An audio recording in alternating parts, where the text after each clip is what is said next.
is so nice to meet you guys, but I gotta be honest, some of you sound like you're still drunk from Thanksgiving.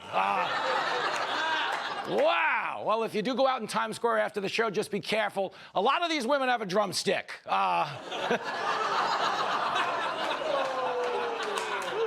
one was for the tourists, okay? Let's just say you don't have to wait until New Year's to see the ball drop, okay?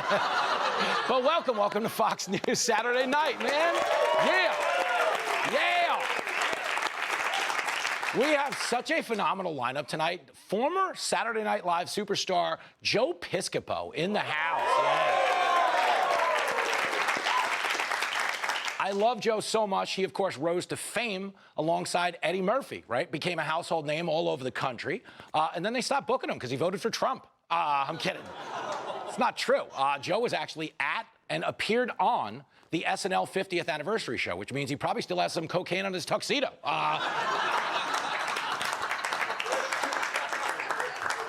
Of course, my staff does not do cocaine. They just like the smell of it. We've also got Fox superstars Brian Brenberg and Gianno Caldwell in the house, as well as former beauty queen Justine Brooke Murray. That's a real thing. Whoa. Yeah. Justine was voted Miss Central New Jersey, and that was not easy because she had to beat out a girl named Ralph. Stop it. At normal beauty pageants, though, the girls have, like, the sashes that tell you where they're from, like Miss Texas or Miss Florida. Jersey beauty queens wear a sash that says, mind your business.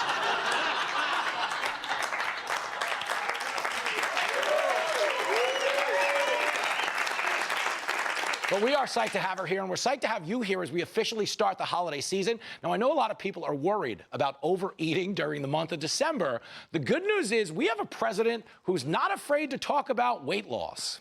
Like an Ozempic or I call it the fat pill or the fat drug. Sometimes it works, I guess, for people. The ones I've seen, it hasn't worked so well. I got a lot of friends, they're fat. They said, yeah, I lost some weight. I said, you don't look it to me. Think of the insanity we are living in right now. We have never had a president talk like presidential quotes used to be, the only thing we have to fear is fear itself, or ask not what your country can do for you, but you can do for your country. And then Trump's like, yeah, my fat friends took the fat shot. They're still fat. I don't know.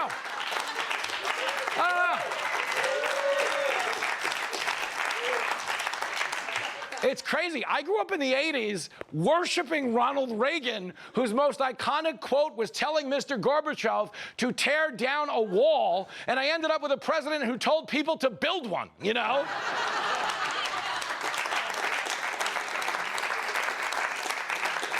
What a time to be alive. But President Trump has given every American a lot to be thankful for this year, mainly the fact that Kamala didn't win. Let's be honest. I mean, nothing against her. Nothing against her. This is not that kind of show. I know she would have been our first female president. She also would have been our first president to get paid in boxed wine, okay? Did you see her interview on The View this fall? Like, yeah, that whole thing, it was such an insane spectacle. And it started out weird because Joy Behar was late getting into the studio, so she had to, like, run in at the last second. Take a look. What the f...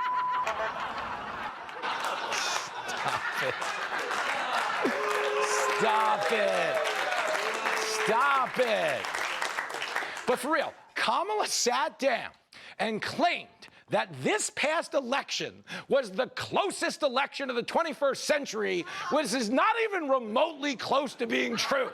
She lost the popular vote, all 7 swing states, and when you look at the map, Trump won 2,500 American counties. She won 500, okay? Saying Trump and Kamala had the closest election is like saying OJ and Nicole had the closest relationship, you know? But here she is rambling about it on The View, and nobody even fact-checks her. Watch. It is the closest presidential race in the 21st century in terms of the outcome. Wow. The closest. You know, say that again, because he likes to say over and over again he's got a mandate. Okay, everybody just nods their head, and then Ana Navarro says that Trump didn't get a mandate. And let's face it, if anybody knows about not having any mandates, it's the chicks on The View.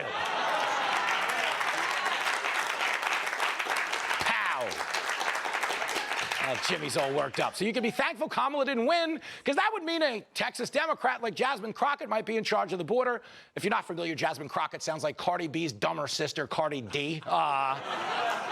Here she is explaining Einstein immigration visas. I just want you to watch this. Let me tell you how you receive an Einstein visa. You're supposed to have some sort of significant achievement, like being awarded a Nobel Peace Prize or a Pulitzer, being an Olympic medalist, or having other sustained extraordinary abilities and success in sciences, arts, education, business, or athletics. Last time I checked, the First Lady had none of those accolades under her belt. It doesn't take an Einstein to see that the math ain't mathin' here. Okay, that's Jasmine Crockett saying the math ain't mathin'. The only problem is nobody wants immigration advice from a chick whose English ain't Englishin', you know?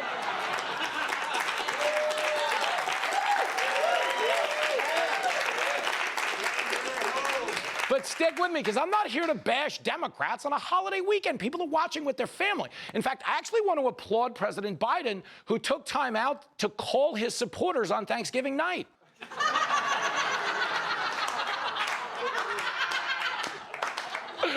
Oh, the old Biden talking into a turkey leg gag.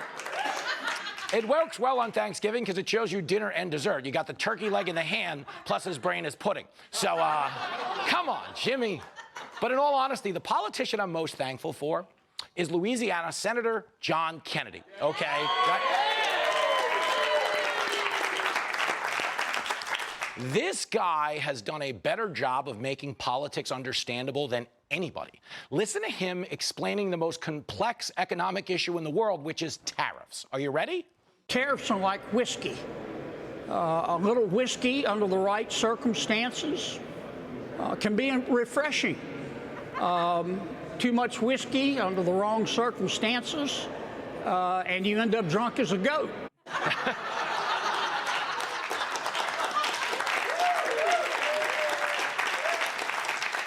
And that makes perfect sense to me, because nobody wants to end up drunk as a goat, you know? Although as a former cab driver, I can tell you, still way better than what some of my old co-workers like to do with goats, okay? Yeah, they put the horn in horny. Oh, man. But the truth is, no matter what party you vote for, we can all be glad that we didn't take our kids to gymnastics lessons at CNN. Watch. Oh, Jesus.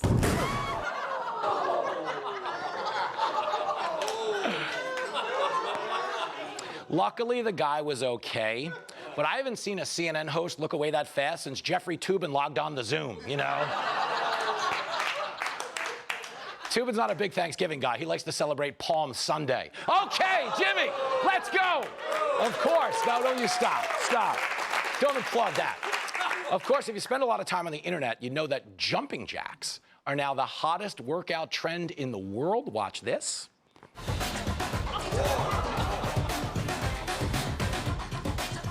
And I think I speak for everyone when I say, what the is that? Over in France, a guy set a Guinness World Record for the most consecutive burning jumping jacks. That's the only Guinness World Record that began with a guy drinking too much Guinness, you know? But oddly enough, lighting yourself on fire and doing jumping jacks is not the dumbest thing of the year that happened in France. Do you remember that big robbery at the Louvre where they stole $100 million worth of jewelry? Well, it turns out the Wi-Fi password at the Louvre was Louvre, for real. True story, read the Daily Mail headline. Quote, you can't make it up. Post-heist report reveals the password for the Louvre's video surveillance was Louvre.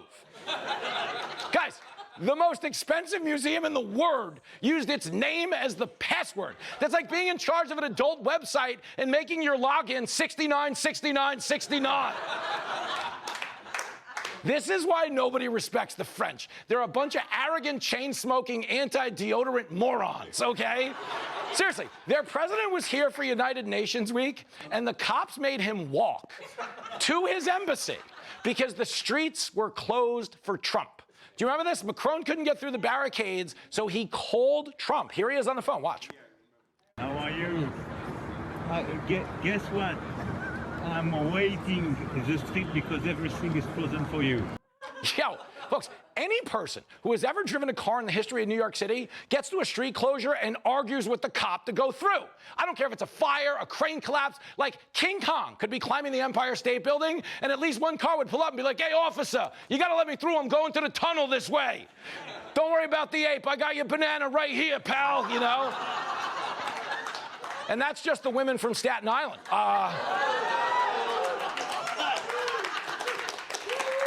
They don't care. Thank you, thank you, thank you, thank you.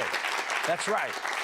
Jimmy insults everybody. That's how comedy works. But Macron pulls up to this roadblock as the president of France, who's going to the French embassy with a full military escort, and he just gives up and walks like a total okay?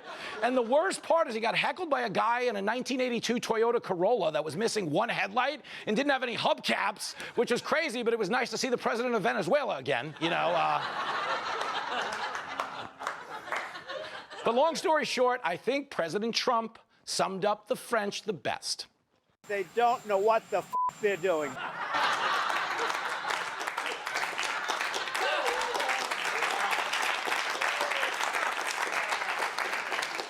Of course, back here in America, another thing we can all be thankful for is the fact that we didn't have a birthday party this weekend at Chuck E. Cheese, because that could have been awkward for your kids. Watch this video. Mark, you're not have 1 to 10. Does this come off, man? Does this just come off the top? I want to hurt you. Oh, man, yo. That's an actual Chuck E. Cheese that got arrested for credit card fraud, and I don't think he'll ever get out because the judge set bail at 5 million of those tiny tickets. It's just gotta rip them in. And to make matters worse, even if he does make bail, whoever picks him up has to use that claw machine to get him out. He's in there for life. But this video does show you how much tougher Americans are than the rest of the world, because no matter what's going on here, someone's willing to fight for it, okay? Watch as this Chuck E. Cheese is being handcuffed. A random mom just starts yelling at the cops like they're the bad guys. Watch this. He's a criminal. What would you like to know? I would like I was walking out the door with some contracts and all these children seeing somebody like Chuck E. Cheese.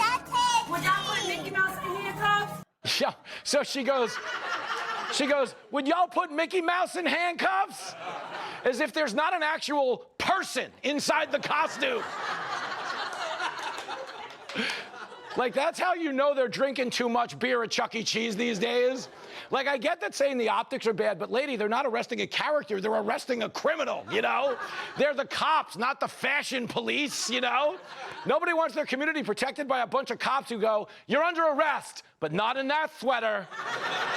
Hey, Sean Hannity here. Hey, click here to subscribe to Fox News YouTube page and catch our hottest interviews and most compelling analysis. You will not get it anywhere else.